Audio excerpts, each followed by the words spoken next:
विजया एकादशी की व्रत कथा। जया एकादशी की कथा सुनने के बाद धर्मराज युधिष्ठिर बोले, हे जनार्दन, फाल्गुन मास के कृष्ण पक्ष की एकादशी का क्या नाम है तथा उसकी विधि क्या है, कृपा पूर्वक कहिए। श्री कृष्ण भगवान बोले, हे राजन, फाल्गुन मास के कृष्ण पक्ष की एकादशी का नाम विजया एकादशी है। इसके व्रत के प्रभाव से मनुष्य को विजय प्राप्त होती है। यह सब व्रतों से उत्तम व्रत है। इस विजया एकादशी के महात्म्य के श्रवण व पाठन से समस्त पाप नष्ट हो जाते हैं। हे धर्मराज, एक समय देव ऋषि नारद जी ने जगत पिता ब्रह्मा जी से कहा, महाराज, एकादशी व्रत का बड़ा महात्म्य कहा गया है। आप मुझे फाल्गुन मास के कृष्ण पक्ष की विजया एकादशी का विधान कहिए। ब्रह्मा जी बोले, हे नारद, विजया एकादशी का व्रत पुराने तथा नए पापों का नाश करने वाला है।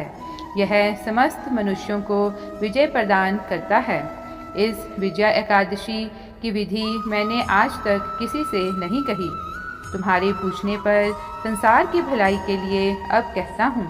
यह व्रत करने वालों को विजय प्रदान कराती है। मर्यादा पुरुषोत्तम राम ने इसी व्रत के प्रभाव से लंका को विजय किया।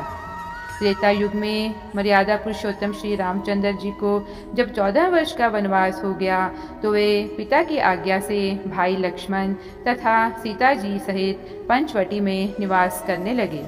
वहाँ पर दुष्ट रावण ने सीता जी का हरण किया तो श्री रामचंद्र जी अत्यंत व्याकुल हो गए। श्री रामचंद्र जी लक्ष्मण के साथ सीता जी की खोज में चल दिए। घूमते घूमते जब वे मरणासन जटायु के पास पहुँचे तो जटायु ने उन्हें सीता जी का वृतांत सुनाया। रावण के हाथों घायल जटायु ने श्री राम की गोद में प्राण त्याग दिए और स्वर्ग प्राप्त किया। तत्पश्चात श्री राम की मित्रता सुग्रीव से हुई और उन्होंने बाली का वध किया।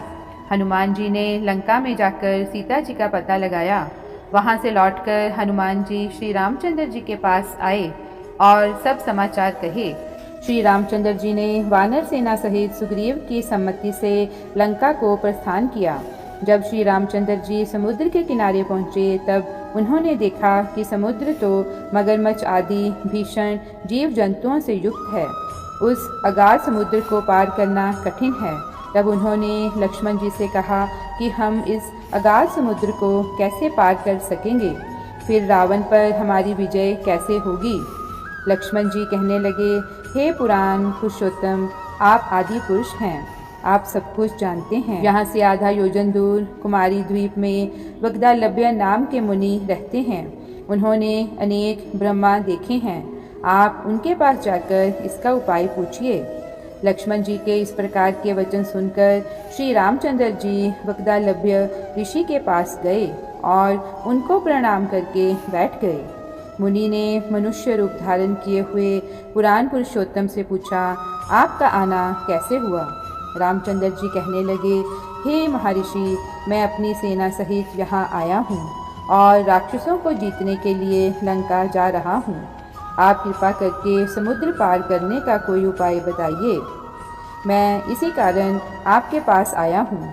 समुद्र पार करने पर ही मैं विजय पा सकता हूँ। वग्दालभ्य ऋषि बोले, हे राम, मैं आपको एक उत्तम व्रत बतलाता हूँ। फाल्गुन मास के कृष्ण पक्ष की एकादशी का व्रत करने से निश्चय ही आपकी विजय होगी। साथ ही आप समुद्र भी पार कर लेंगे। इस व्रत की विधि बहुत साधारण है। दशमी के दिन स्वर्ण, चांदी, तांबा या मिट्टी का एक घड़ा मंगाएं। उस घड़े को जल से भरकर तथा उस पर 5 पल्लव रख वेदिका पर स्थापित करें। उस घड़े के नीचे सप्त धान्य और ऊपर जौ रखें। उस पर श्री नारायण भगवान की मूर्ति स्थापित करें। एकादशी के दिन स्नान आदि से निवृत्त होकर धूप, दीप, नैवेद्य, नारियल आदि से भगवान का पूजन करें। तत्पश्चात श्रीमन नारायण के मूर्ति युक्त घड़े के सामने बैठकर दिन भर भजन में व्यतीत करें और रात्रि को भी कीर्तन भजन कर जागरण करें। द्वादशी के दिन नदी या तालाब के किनारे स्नान आदि नित्य कर्मों से निवृत्त होकर उस घड़े को ब्राह्मण को दे दें। सुनो राम, यदि तुम भी इस व्रत को सेनापतियों सहित करोगे तो तुम्हारी विजय अवश्य होगी।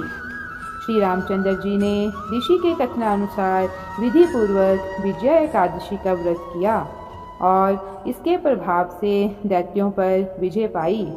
अतः हे राजन, जो कोई मनुष्य विधि पूर्वक इस व्रत को करता है उसे दोनों लोकों में अवश्य विजय प्राप्त होती है। श्री ब्रह्मा जी ने नारद जी से कहा, हे पुत्र, जो कोई इस व्रत के महात्म्य को पढ़ता या सुनता है उसको वाजपेयी यज्ञ के फल की प्राप्ति होती है। विजया एकादशी के व्रत के प्रभाव से उसको अनंत फल मिलता है। जय श्री कृष्ण।